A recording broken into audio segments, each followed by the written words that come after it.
নমস্কাৰ ছাত্ৰ ছাত্ৰীসকল এই কক্ষাৰ ক্লাছলৈ মই পল্লৱী তোমালোক সকলোকে স্বাগতম জনাইছো আজি আমি আলোচনা কৰিবলৈ লৈছো অষ্টম শ্ৰেণীৰ বিজ্ঞানৰ পাঠ বিদ্যুৎ প্ৰবাহ আৰু ৰাসায়নিক ক্ৰিয়া ইতিমধ্যে এই পাঠটোৰ কিছু কথা আমি ইয়াৰ আগৰ ভিডিঅ'বোৰত আলোচনা কৰিছোৱে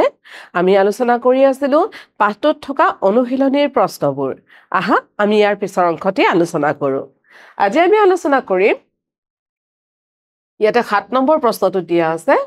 অগ্নিকাণ্ডত অগ্নিনিৰ্বাপক জোৱানসকলে পানী নল খোলাৰ আগতে সেই ঠাইখিনিৰ বিদ্যুৎ যোগান বন্ধ কৰি দিয়ে তেওঁলোকে এনেকে কিয় কৰে ব্যাখ্যা কৰা ইয়াতে কোৱা হৈছে যে যেতিয়া জুই লাগে অগ্নিনিৰ্বাপক যেতিয়া জোৱানসকল আহে তেওঁলোকে যেতিয়া পানীৰে জুইটো নুমাবলৈ চেষ্টা কৰে তাৰ আগতে কিন্তু তেওঁলোকে কি কৰে বিদ্যুৎ যোগান অৰ্থাৎ ইলেক্ট্ৰিচিটি কি কৰি দিয়ে বন্ধ কৰি দিয়ে তোমালোকে ক'ব পাৰিবানে তেওঁলোকে কিয় এনেকুৱা কৰে আমি আলোচনা কৰো আহা পানীয়ে বিদ্যুৎ পৰিবাহী কৰিব পাৰে যদিহে অঞ্চলটোৰ বাবে বিদ্যুৎ যোগান বন্ধ নহয় আৰু বৈদ্যুতিক খজুলিৰ ওপৰত পানী ঢালি দিয়া হয় তেন্তে পানীৰ মাজেদি বিদ্যুৎ প্ৰৱাহ হ'ব আৰু অগ্নিনিৰ্বাপক বাহিনীৰ লোকৰ কি হ'ব পাৰে ক্ষতি হ'ব পাৰে এটা কথাটো হ'ল যেতিয়া এটা ঘৰ কল্পনা কৰি লোৱা তোমালোকে যে এটা ঘৰত জুই লাগিছে আৰু আমি যেতিয়া অগ্নিনিৰ্বাপক বাহিনীৰ জোৱানসকলক মাতিছো তেওঁলোকে কি কৰিছে তেওঁলোকে দৌৰাদৌৰিকে আহি পেলাই জুইখিনিত কি কৰে তেওঁলোকে পৰ্যাপ্ত পৰিমাণৰ পানী দিয়ে যাতে জুইকুৰা বন্ধ হৈ যায় কিন্তু আমি জানো যে পানী হ'ল পৰিবাহী বিদ্যুতৰ পৰিবাহী পদাৰ্থ গতিকে যদি আমি পানী দি থাকোতে তেনেকুৱা ধৰণৰ কিবা বৈদ্যুতিক খজুলি ওচৰতে থাকে বা ঘৰটোত কিবা বৈদ্যুতিক খজুলি থাকে পানী দিয়াৰ লগে লগে কি হ'ব পানীৰ মাজেৰে বিদ্যুৎ প্ৰবাহ হ'ব আৰু সেই পানীটো কোনে দি আছিলে অগ্নিনিৰ্বাপকত জোৱানজনে দিয়া আছিলে নহয় জানো গতিকে তেওঁ ক্ষতি কৰিব পাৰে সেই কাৰণে বা অঞ্চলটোৰ অন্য ঠাইতো ক্ষতি হ'ব পাৰে সেই কাৰণে কি কৰে তেওঁলোকে ঘৰটোত পানী ঢালাৰ আগতে বা পানী মাৰাৰ আগতে প্ৰথমে বৈদ্যুতিক গোটেইখিনি বস্তু বন্ধ কৰি লয় সেইভাবে অগ্নিকাণ্ডত সংঘটিত হলে অগ্নিনিৰ্বাপক বাহিনীয়ে পানীৰ নল ব্যৱহাৰ কৰাৰ আগতে অঞ্চলটোৰ মূল বিদ্যুৎ যোগান কি কৰি দিয়ে বন্ধ কৰি দিয়ে নিশ্চয় বুজি পাইছা নহয় জানো বাৰু উপকূলীয় অঞ্চলত শিশু এতিয়া তেওঁৰ টেষ্টাৰৰ সহায়ত খোৱা পানী আৰু সাগৰৰ পানী পৰীক্ষা কৰিলে তেওঁ দেখিলে যে সাগৰৰ পানীৰ ক্ষেত্ৰত চুম্বক খলাৰ অধিক বিক্ষেপণ হৈছে কাৰণটো ব্যাখ্যা কৰিব পাৰিবানে ইয়াতে কি কৰিছে টেষ্টাৰ এটা বনাই লৈছে আৰু উপকূলীয় অঞ্চলত শিশু এতিয়া টেষ্টাৰৰ সহায়ত কি কৰিলে তেওঁলোকৰ খোৱা পানী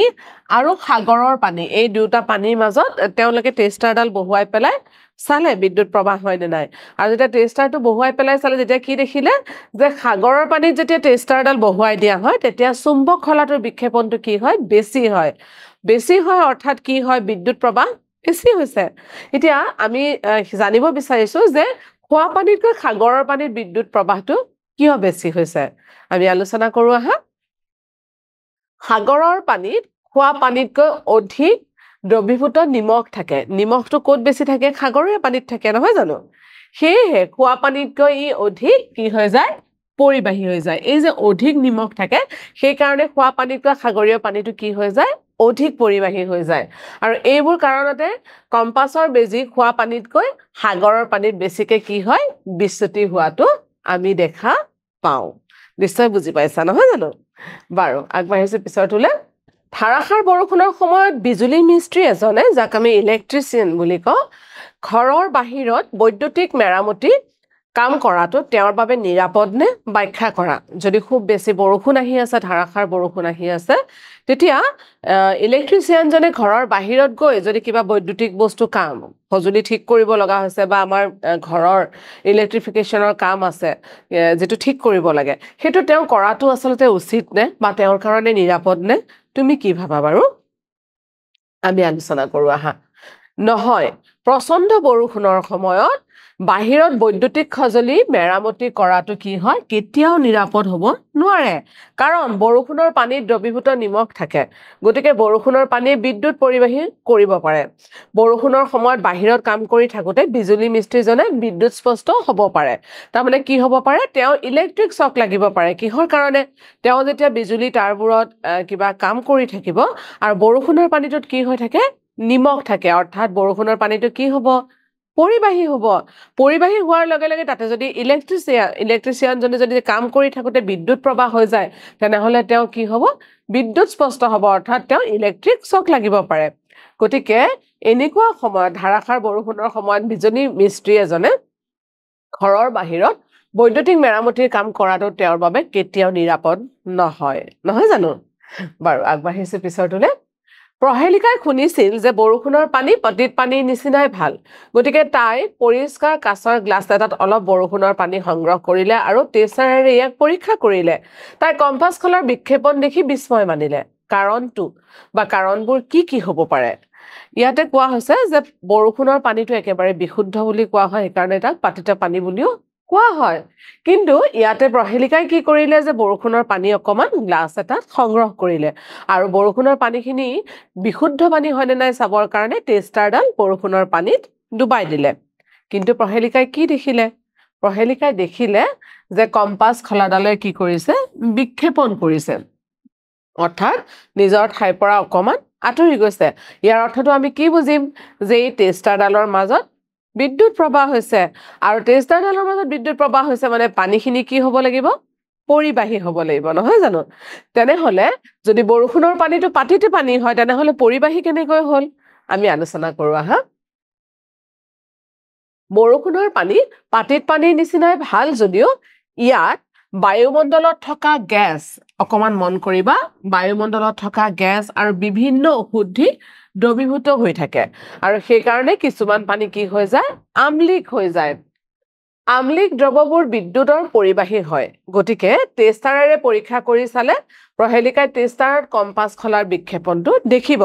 যদিও আমি কওঁ যে বৰষুণৰ পানী বিশুদ্ধ পানী কিন্তু বায়ুমণ্ডলত থকা বিভিন্ন অশুদ্ধি আৰু কিছুমান গেছৰ বাবে এই পানীখিনি কি হৈ যায় আচলতে কেতিয়াবা লৱণযুক্ত হয় কেতিয়াবা আম্লিক হৈ যায় বা কেতিয়াবা ক্ষাৰকীয় হ'ব পাৰে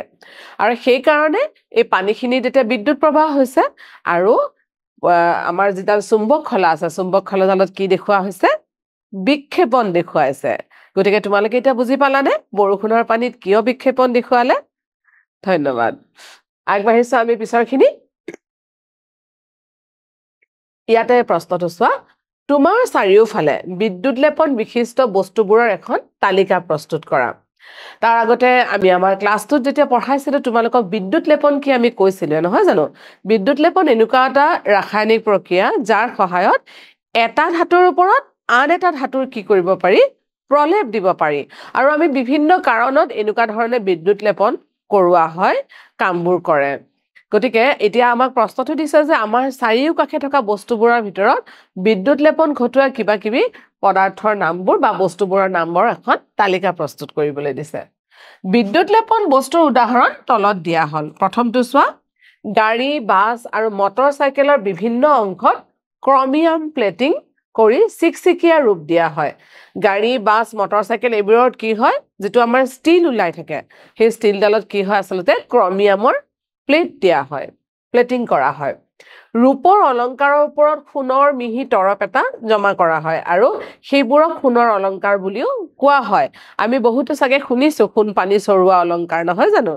হয় আৰু সেইটো আচলতে কি হয় ৰূপৰ অলংকাৰৰ ওপৰত কি কৰে সোণৰ এটা পাতল পৰলেপ দি দিয়া হয় বিদ্যুৎ লেপন পদ্ধতিটোৰ যোগেদি আৰু সেইটোকে আমি সোণ পানী চৰুৱা অলংকাৰ বুলিও কওঁ এয়া তৃতীয়টোলৈ আহিছো অট্টালিকা নিৰ্মাণত ব্যৱহৃত লোহাক জিংকৰ তৰপৰে আৱৰণ দিয়া হয় ইয়াৰ ফলত লোহাক জাৰণ আৰু মৰিচা পৰাৰ পৰা ৰক্ষা কৰা হয়